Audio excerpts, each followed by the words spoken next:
Soul मछली माशाल्लाह सब लोगों ने एक ऑलरेडी वीडियो देख ली होगी जो मैंने ये एक दो दिन पहले अपलोड की थी। तो उसमें ना मतलब हमारे ना काफ़ी जितने भी हमारे दोस्त अहबाब हैं जो हमारे सब्सक्राइबर हैं वो पूछ रहे थे कि सर ये जो है ना कितने अरसे में तैयार होगी और ये कैसे मुमकिन हुआ कि सोल फिश भी बायोफ्लॉक में कामयाब है, क्योंकि काफ़ी लोगों ने ये सुना था कि बायोफ्लॉक में तो सिर्फ तिलापिया और पंगासियस जो है ना कामयाब है। तो मैं ऑलरेडी आपको वीडियोस में भी बताता रहता था कि हम ऑलरेडी जो है ना इस पे प्रैक्टिस कर रहे हैं और पाकिस्तान में तकरीबन 2 से 3% लोग जो है ना सोल फिश फार्मिंग पे एक्सपेरिमेंट कर रहे हैं, आया कि ये बायोफ्लॉक टैंक में पलती है या नहीं पलती। तो उसमें से भी हमारी भी टीम के कुछ लोग जो है ना वो इस पे वर्किंग कर रहे थे।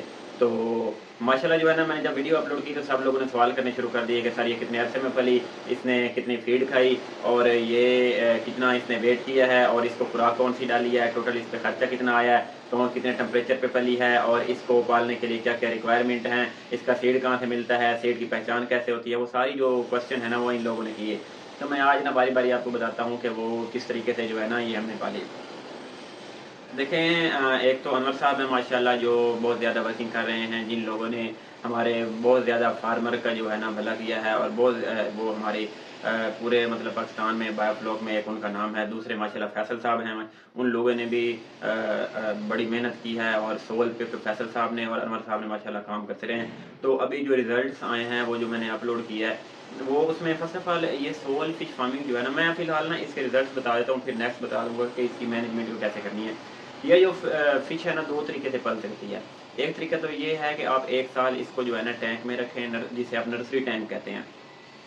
एक साल उस टैंक में रखें और सेकंड साल जो है ना आप इसको ना कच्चे तालाब में शिफ्ट कर देंगे। तो ये ना आपका 2.5 से 3 किलो का पीस जो है ना इजीली आपका ये 2 साल में ये रिकवर हो जाएगा। और तो बाकी रेट का तो आपको पता है कि जो है ना 1000 से 1500 रुपये पर केजी जो है ना इसका रेट मार्केट में चल रहा है। और सोल में भी दो है, कटर है, एक फूल है। तो अगर फूल सोल जो है ना ये बेहतर है, इसकी डिमांड बहुत ज़्यादा है और ये ऐसी मछली है जिसकी डिमांड कभी कम नहीं हुई मार्केट में, इसका रेट जो है ना हमेशा अप ही रहता है। तो इस सोल ये जो इसके जो टोटल ये जो मैंने वीडियो शेयर की थी उसमें इसकी जो टोटल लाइफ थी ना ये 2 साल में पली है। और इसका जो इसको जो पाला है वो कंक्रीट टैंक में, जिसमें आप सीमेंट का टैंक कहते हैं, कंक्रीट टैंक में ये पलती रही है। और इसके बाद जिन लोगों के बायोफ्लॉक टैंक हैं उसके लिए भी जो है ना प्लान हमारे पास हैं कि किस तरीके से आप पाल सकते हैं।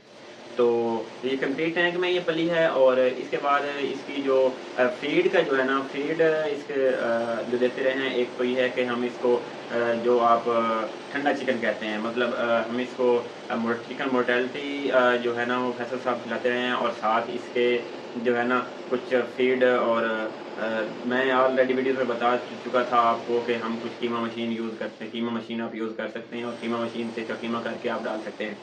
तो इसकी फीड का तो बहुत ही ज़बरदस्त तरीका है, वो भी जो है ना इतना मुश्किल नहीं है, ईज़िली आप मैनेज कर सकते हैं। इसके अलावा इसका जो टेम्परेचर है वो नॉर्मली जो आम फिश होती है उसके सर्दियों में ये पंगाशियस के मुकाबले में ये बहुत अच्छी है। ये मतलब हर टेम्परेचर में सर्वाइव कर जाती है और सर्दियों में भी ना कोई इतनी खास रिक्वायरमेंट नहीं होती। तो इसके लिए बस ये है कि आपने ना पानी थोड़ा सा फ्रेश जो है ना वो हर हफ्ते बाद आप फ्रेश वाटर जो है ना चेंज करते रहें तो वो सबसे बेस्ट है। इसके अलावा इसकी जो फीड फीड का मैंने ऑलरेडी बता दिया। और इसका मार्केट जब की तो ये जो 1 केजी का पीस था वो 1000 पर केजी सेल हुआ। और अगर आपका 2.5 से 3 किलो का पीस है तो वो जो है ना 1500 पर केजी जो है ना इसका सेल होता है। तो इसके अलावा इसकी जो रिक्वायरमेंट टेम्परेचर रिक्वायरमेंट भी मैंने बता दिया आपको, इसकी फीड जो है वो मैंने आपको बता दिया। और इसके अलावा इसकी जो सेल है, सेल भी मैंने आपको रेट बता दिया कि किस तरीके से जो है ना ये सेल होती है और किस तरीके से ये सेल हुई। इसके अलावा सोल में ना एक थोड़ा सा मसला ये होता है कि आपको ना इसकी जो इसकी ना ग्रेडिंग करनी पड़ती है। ये फ़िश ऐसी है कि जो बड़ी फ़िश होती है ना वो छोटी को खा जाती है। काम थोड़ा सा मेहनत वाला है, अगर आप ग्रेडिंग कर सकते हैं प्रॉपर तो फिर तो ये बहुत ही ज़बरदस्त है। अगर ग्रेडिंग नहीं कर सकते तो फिर जो है ना ये थोड़ा सा मुश्किल काम है।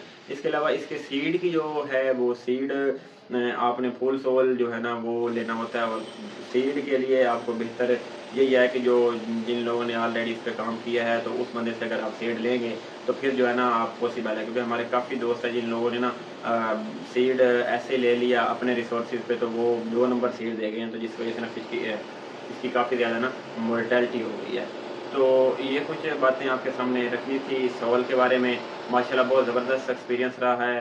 फ़ीड अब मज़े की बात ये है कि इसमें एक तो आपकी फ़ीड जो है ना वो बिल्कुल मिनिमल दे सकते हैं, क्योंकि उसके अल्टरनेट अगर हमारे पास चिकन मोर्टेलिटी अवेलेबल है तो आपकी फ़ीड का जो है ना खर्चा बहुत ही मिनिमाइज़ हो जाता है। अगर आप इसकी फिज़िबिलिटी पे जाएँ तो देखें कि एक पीस जो अगर आप मोर्टेलिटी खिलाते हैं तो मैक्सिमम ₹200 में तैयार हो जाता है। और अगर आपका 1 केजी तैयार होता है तो 1 केजी तो मतलब मिनिमम है, ये तो तैयार इज़िली हो ही जाता है। तो ये वन था आजकल का रेट जो है ना 1000 पर केजी है, वैसे ही इसका रेट कम है पाकिस्तान में। और ये मतलब जो बड़ा पीस है उसका 1500 तक जो है। लेकिन मेरी बात सुनिए, अगर 1000 का भी अगर सेल होता है आपका, तो अगर आपका 200-300 में तैयार हो जाता है तो फिर देखें ना 700-800 रुपया तो आपकी बचत है एक पीस में। तो उसके हिसाब से आप निकालें। दूसरा ये मैं आपको बताऊँ कि ये पैंगासियस जो है फ़िश है और दूसरी तिलापिया है, उसके मुकाबले में ये जितनी मर्ज़ी फ़ीड महँगी हो जाए, जितनी मर्ज़ी महँगाई हो जाए, लेकिन ये है कि आपको ये सोल वाहिद है, ये आपको जो है ना डूबने नहीं देगी। और ये इसकी मतलब ये है कि इससे आपको प्रॉफ़िट आना ही आना है। बस मैनेजमेंट थोड़ी-सी मुश्किल है इसकी, इसका आपको मेहनत इस पे थोड़ी-सी ज़्यादा है, तो इस पे फिर आपको इसका ना फ्रूट मिल